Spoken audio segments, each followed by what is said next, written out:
Les masques, ça aura été, comme tout le monde le sait,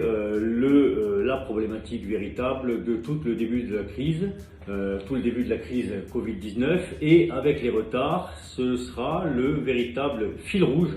de cette crise pendant en tout cas les 3 premiers mois. Il faut se souvenir que le gouvernement prétendait avoir des masques, disposer de stocks de masques. Ils sont, nous disait-il, dans des réserves nationales, dans des pharmacies, dans des cabinets médicaux, ce qui pouvait nous surprendre. Et il s'est avéré, tout le monde l'a vu, au bout de quelques jours, que de stock, il n'y avait pas.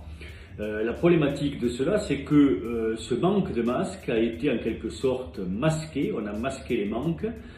et ce faisant, on a établi une doctrine qui était basée sur ce manque et non sur des réalités scientifiques et non sur des faits sanitaires. Ainsi, on a pu dire que cette affection ne se transmettait pas par aérosol, mais par gouttelettes et manuportage. On a dit, souvenez-vous, la porte-parole du gouvernement, reprenant les mots du ministre de la Santé de l'époque ou de la ministre de la Santé et du Premier ministre, qu'il ne fallait pas porter de masque, que d'ailleurs si l'on portait un masque, on allait oublier le reste des gestes barrières, et puis d'ailleurs qu'elle ne savait pas porter un masque, souvenez-vous de cette phrase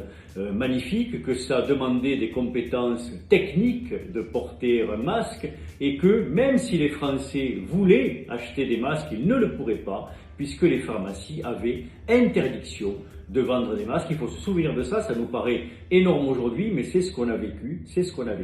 et on le verra dans la prochaine vidéo. Ce manque de masques, cette impossibilité de se protéger a provoqué à la fois infection et drame.